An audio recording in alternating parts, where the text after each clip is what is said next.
राजद के नहीं होने की वजह से वो सीट कमजोर हुई। क्या नीतीश कुमार के लिए इतनी कुर्बानियां तेजस्वी यादव को देनी चाहिए? तो ये स्पष्ट हो गया कि उसमें नीतीश कुमार को न्योता नहीं मिला है जी। और नीतीश कुमार के पास अब ऑप्शंस नहीं बचते हैं। राजद को वो सीट पर नींद में भी तेजस्वी यादव नहीं हारेंगे। तेजस्वी यादव को कुर्सी भी नहीं देनी है, उसके लिए भी 25 तक का इंतजार कराएंगे। तो निश्चित तौर पर राजद के लोगों का एक पेशेंस लेवल होगा जो टेस्ट हो रहा है। नमस्कार, भारत लाइव देख रहे हैं आप। राजद सुप्रीमो लालू प्रसाद यादव पर जितने भी केसेस थे, उन केस में या तो लालू प्रसाद यादव सजा काट चुके थे या उसका फैसला आ चुका था, लेकिन उनका किडनी ट्रांसप्लांट हुआ और लालू एक बार फिर से राजनीतिक रूप से जीवित हो गए।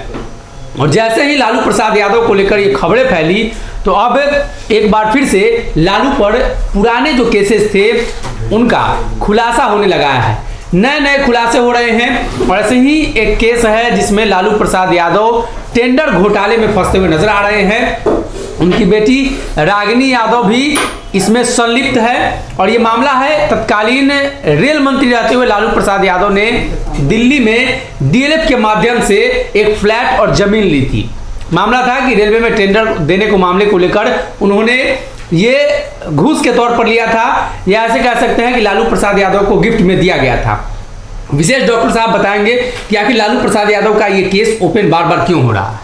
देखिए, निश्चित तौर पर लालू यादव के माध्यम से नीतीश कुमार पर दबाव बनाने की कोशिश की जा रही है। भाजपा ये बात जानती है कि कहीं ना कहीं नीतीश कुमार इस वक्त कमज़ोर दौर से गुजर रहे हैं। जिस तरीके से उपचुनाव हुए हैं बिहार में, 3 सीटों पर हुए, 2 सीटों के उपचुनाव में हमने देखा कि 50-50 का रिजल्ट आया, लेकिन भाजपा जैसे ही कुर्नी पहुंची, गोपालगंज की जीत से इतना भाजपा खुश थी कि उसने कुर्नी को भी अपने नाम कर लिया। विशेष बात क्या थी? देखिए, गोपालगंज भी महागठबंधन के समीकरण की सीट थी।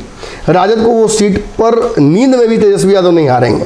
वहीं अगर गोपालगंज के बाद कुर्नी की बात करें तो कुर्नी के बगल में सटा हुआ सीट जो बोचा था, वहां पर राजद अच्छे मार्जिन से जीत कराई थी। इनफैक्ट भूमिहारों को भी अपने पाले में कर लिया था। तो ये तो तय है कि कहीं ना कहीं राजद के नहीं होने की वजह से वो सीट कमजोर हुई, लेकिन तेजस्वी यादव का जो वोट है वो नीतीश कुमार को डिलीवर नहीं हो पा रहा है। अब बैसाखियों से जो व्यक्ति नहीं चल पा रहा है, ऐसे व्यक्ति की क्या राजनीति में कोई भी महत्ता रह जाती है क्या? बिहार ही है कि नीतीश कुमार को ढो रहा है और देश तक उनको पहुंचना है। उन्हें प्रधानमंत्री बनने की इच्छा है। उन्हें लगातार ये बिहार के जो दल हैं ये प्रेरित कर रहे हैं, खासतौर पर तेजस्वी यादव, ललन सिंह, कि आप जाइए और प्रधानमंत्री बनिए देश के। निश्चित तौर पर जिस पार्टी के विधायकों की संख्या लगातार घटती जा रही है, 2014 के बाद से विधायकों की संख्या इनकी लगातार गिरी है, और अगर इस पैटर्न को देखते हैं तो नीतीश कुमार आने वाले चुनाव में 2025 के शायद 12 या 13, 20 विधायकों तक पहुंचकर रह जाएंगे, जो ट्रैक रिकॉर्ड है। तो ऐसी स्थिति में तेजस्वी यादव क्यों अपना समय इन्वेस्ट करेंगे नीतीश कुमार पर, जब नीतीश कुमार को बदले में तेजस्वी यादव को कुर्सी भी नहीं देनी है, उसके लिए भी 25 तक का इंतजार कराएंगे। तो निश्चित तौर पर राजद के लोगों का एक पेशेंस लेवल होगा जो टेस्ट हो रहा है। और आपने देखा शराबबंदी पर किस तरीके से दोनों पार्टियों के बीच में लगभग कैच 22 की स्थिति उत्पन्न हो गई। दोनों पार्टियां लगा कि मतलब इसी पर लड़ जाएंगी और सरकार शायद धराशायी हो जाए। लेकिन जैसा कि आपने देखा कि मंत्रियों को के ऊपर जो आरोप लगे हैं, उस आधार पर तेजस्वी यादव ने 2 मंत्रियों का अपना विकेट गिराया, कुर्नी की सीट छोड़ी, जगदानंद सिंह का पूरा विवाद आपको याद होगा। ऐसे में शराबबंदी पर भी तेजस्वी बैकफुट पर जा सकते हैं। लेकिन क्या नीतीश कुमार के लिए इतनी कुर्बानियां तेजस्वी यादव को देनी चाहिए, खासतौर पर जब सरकार का बड़ा हिस्सा खुद तेजस्वी की पार्टी है? जो भाजपा ने गलती की 2020 के चुनाव के बाद अपना मुख्यमंत्री नहीं देकर, क्या वही गलती तेजस्वी करेंगे?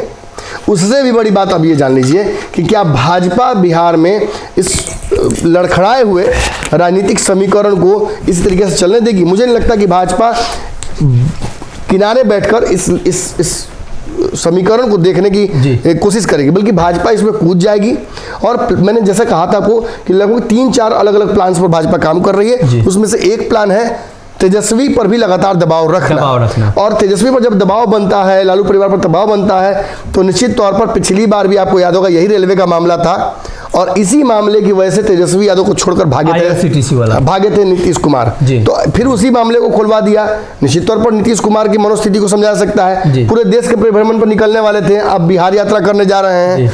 निश्चित तौर पर नीतीश कुमार का फिर से एक बार मोह भंग हो गया है पीएम की कुर्सी से। और इस बार इसलिए नहीं हुआ है कि उनको बनना नहीं है, बल्कि तैयारियों को देखते हुए और अपनी स्थिति को देखते हुए, अगर पहलवान सामने वाले पहलवान को देखकर डरता है तो कहा जाता कि डर गया, गलत किया। लेकिन पहलवान अगर अपनी तैयारियों को देखकर समझ जाए कि हम नहीं तैयार है चुनाव लड़ने के लिए या इस द्वंद्व युद्ध को लड़ने के लिए, तो चढ़ाक कहलाता है। नीतीश कुमार यही चढ़ाक 2017 में कर चुके हैं और फिर नीतीश कुमार महागठबंधन तोड़ने की स्थिति में पहुंच गए। नहीं कुछ होता है तो नीतीश कुमार को महागठबंधन ऐसे भी तोड़ना पड़ेगा, क्योंकि कांग्रेस जो है नीतीश को एक्सेप्ट करने के लिए तैयार नहीं है।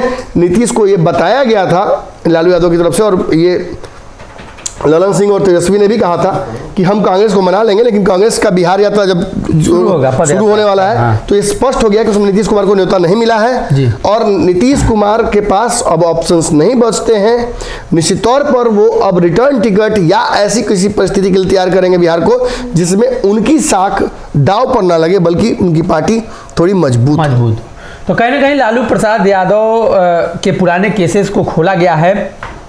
तेजस्वी ने भी बयान दिया है कि जिनको जो करना है करे, जनता जानती है। और लालू प्रसाद यादव के पुराने केसेस खुलने के पीछे का यही कारण है कि तेजस्वी को एक बार फिर से कंट्रोल में किया जाए, तेजस्वी पर लगातार चाप चढ़ाया जाए, ताकि नीतीश कुमार बेचैन हो और नीतीश फिर से 2017 जैसी परिस्थिति पैदा कर उस गठबंधन से भागने की कोशिश करे।